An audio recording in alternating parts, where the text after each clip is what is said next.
Hello, everyone. It's so good that you could drop into Reading Corner today because I have some really fun books for you. I have one of the classic from Little Miss and Mr. Men books, and it's called Little Miss Neat. And from the sound of it, I know that she's a very neat person, but she doesn't cope very well when she's around people who are not so tidy. And then we have a book about two children, and they have a cat called the Marmalade Cat, and he goes missing. Or does he? And you'll have to help me find him in all the pictures in the book. And then finally, we have a really interesting tale. It's actually a traditional tale. It's called Tikki Tikki Tembo, and it's beautifully retold, and there's lots of beautiful illustrations. But it's an interesting story about parents who name their children some interesting names that take a very long time to say. So we'll read about that in a little while. But first, we're going to start with Little Miss Neat.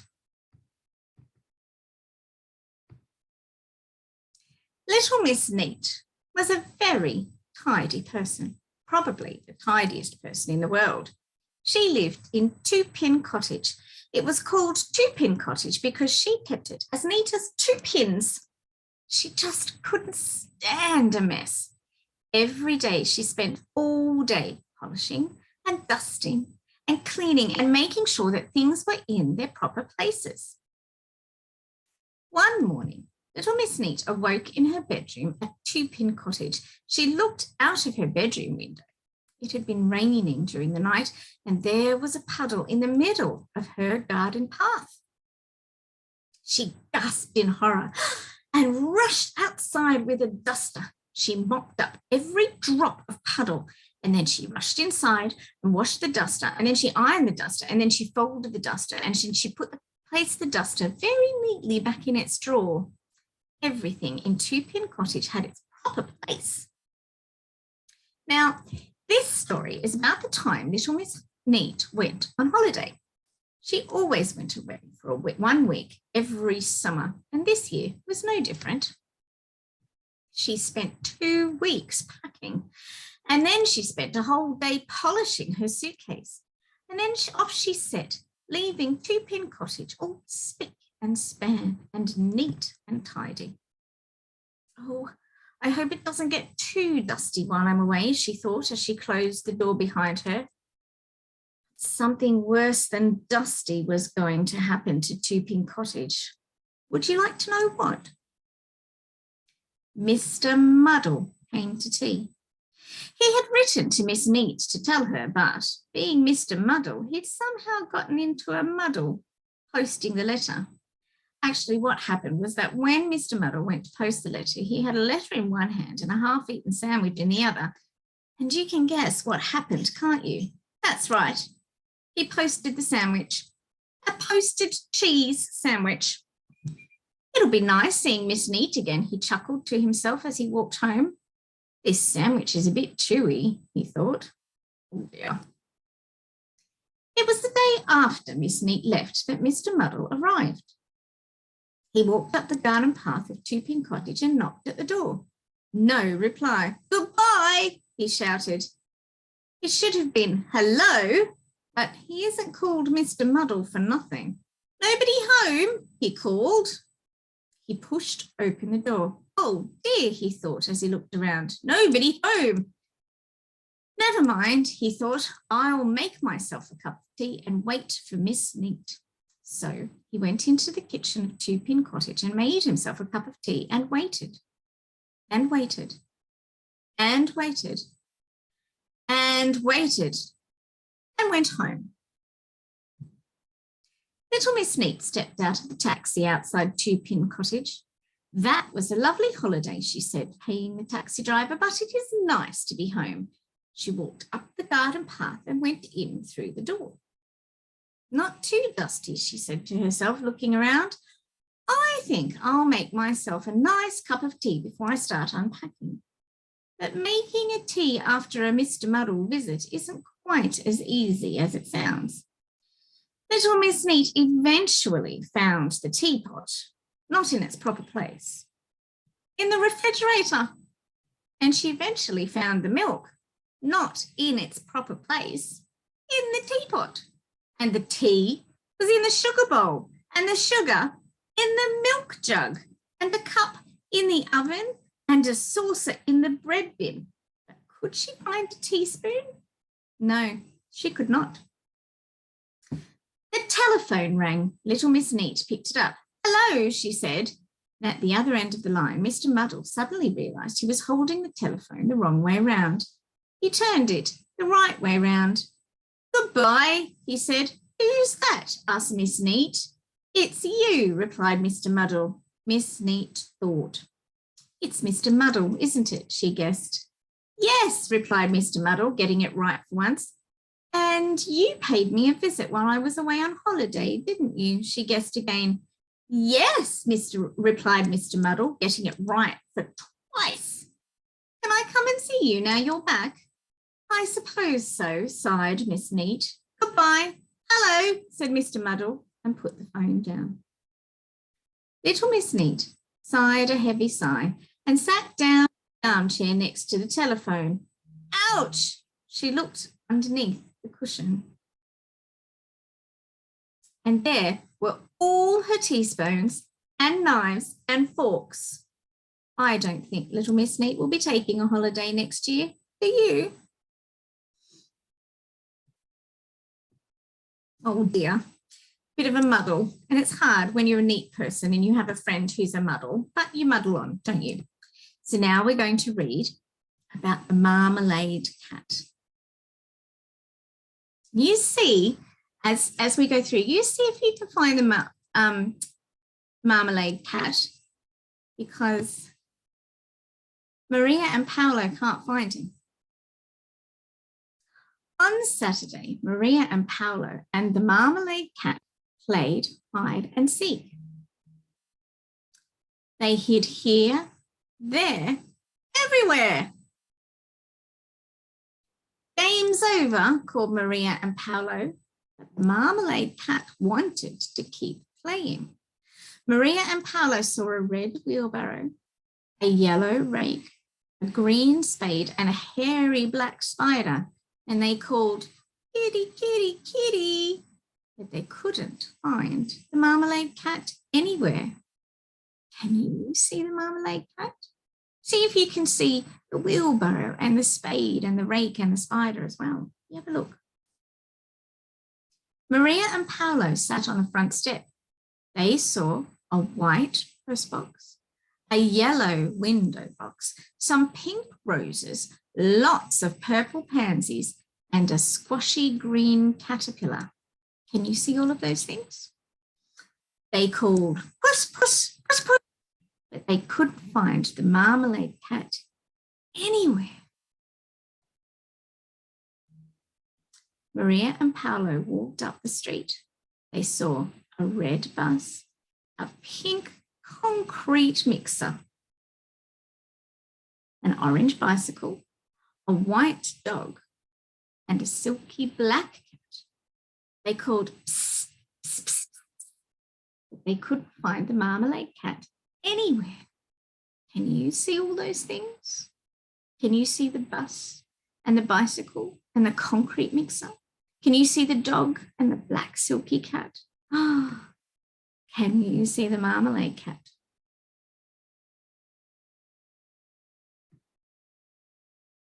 At the park, Maria and Paolo saw a red slippery dip, a yellow kite, white ducks, green parakeets, and a shiny blue beetle. Can you see all those things? They called, "Kitty cat, kitty cat," but they couldn't find the Marmalade Cat anywhere.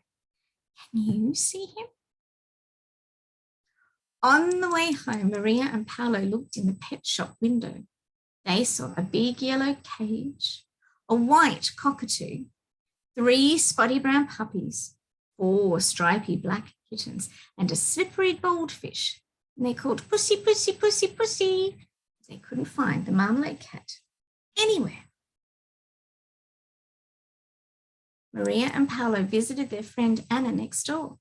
They saw a green kennel, a sleepy black dog, a white bird bath, 3 brown guinea pigs, and a fluffy grey rabbit. They called, "Cat, cat, cat, cat." but they couldn't find the Marmalade Cat anywhere. Can you see him? Can you see all those things? During dinner, Maria and Paolo saw a big yellow fridge, orange mugs, a bright red kettle, a purple elephant, and a cuddly brown teddy bear. They called Kit Kat, Kit Kat, Kit Kat with their mouths full, but they couldn't find the Marmalade Cat anywhere. Before bedtime, Maria and Paolo played in their room. They saw brown bears, a yellow cricket bat, pink roller skates, white lambs, and a red racing car, but the Marmalade Cat just wasn't anywhere. I wonder where he'd be. Maria and Paolo leaned out of the window and they called, "Marmalade, Marmalade, please come home." They lay in bed and waited and waited and waited. "Meow," said the Marmalade Cat. Maria and Paolo fed the Marmalade Cat and took it up to bed. Do you know where it slept? In the drawer. The end. That was fun, wasn't it? Now we're going to read a book called Tikki Tikki Tembo. And I'm sure you're going to enjoy it, but it's all about a little boy who has a very long name. Once upon a time, a long, long time ago, it was the custom of all the fathers and mothers in China to give their first and honoured sons great long names, but second sons were given hardly any name at all. In a small mountain village, there lived a mother who had two little sons. Her second son she called Chang, which meant little or nothing. But her first and honoured son she called Tikki Tikki Tembo no Sa Rembo Chari Bari Ruchi Pip Peri Pembo, which meant the most wonderful thing in the whole wide world. Every morning, Mother went to wash in a little stream near her home, and the two boys always went chattering along with her. On the bank was an old well. "Don't go near the well," warned the mother, "or you will surely fall in." The boys did not always mind their mother, and one day they were playing beside the well, when Chang fell in. Tikki Tikki Tembo no Sa Rambo Chari Bari Ruchi Pip Peri Pembo ran as fast as his little legs could carry him to his mother and said, "Most honourable mother, Chang has fallen into the well. The water roars." "Little Blossom, I cannot hear you," said the mother. Then Tikki Tikki Tembo no Sa Rembo Chari Bari Ruchi Pip Peri Pembo raised his voice and cried, "Oh, most honourable one, Chang has fallen into the well." "That troublesome boy," answered the mother. "Run and get the old man with the ladder to fish him out." Then Tikki Tikki Tembo no Sa Rembo Chari Bari Ruchi Pip Peri Pembo ran as fast as his little legs could carry him to the old man with the ladder and said, "Old man with the ladder, Chang has fallen into the well. Will you come and fish him out?" "So," said the old man with the ladder, "Chang has fallen into the well." And he ran as fast as his old legs could carry him, step over step, step over step. He went into the well, picked up little Chang, and step over step, step over step, brought him out of the well. He pumped the water out of him and pushed the air into him, and pumped the water out of him and pushed the air into him, and soon Chang was just as good as ever. Yay!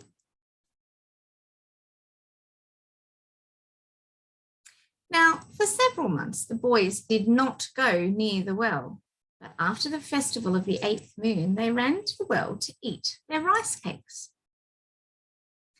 They ate near the well and they played around the well and they walked on the well, and Tikki Tikki Tembo no Sa Rembo Chari Bari Ruchi Pip Peri Pembo fell into the well. Chang ran as fast as his little legs could carry him to his mother and said, "Oh, most honourable mother, Tikki Tikki Tembo no Sa Rembo Chari Bari Rushi Pip Peri Pembo has fallen into the well. The water roars, little one. I cannot hear you." So little Chang took a deep breath. "Oh, mother, most honourable," he panted. "Tikki Tikki Tembo no Sa Rembo Chari Bari Rushi Pip Peri Pembo has fallen into the well."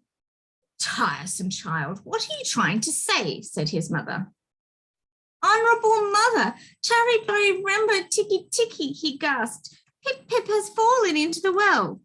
"Unfortunate son, surely the evil spirits have bewitched your tongue. Speak your brother's name with reverence." And poor little Chang was all out of breath from saying the great long name, and he didn't think he could say it one more time. Then he thought of his brother in the old well. Chang bowed his little head to clear to the sand. He took a deep breath and slowly, very slowly, said, "Most honourable mother, Tikki Tikki Tembo no Sa Rembo Chari Bari Rushi Pip Peri Pembo is at the bottom of the well." "Oh, not my first and honoured son, heir of all I possess. Run quickly and tell the old man with the ladder that your brother has fallen into the well." So Chang ran as fast as his little legs would carry him to the old man with the ladder. Under a tree, the old man with the ladder sat, bowed and silent. Old man," shouted Chang. "Come right away. Tikki Tikki Tembo no Sa Rembo Chari Bari Rushi Pip Peri Pembo has fallen into the stone well." But there was no answer.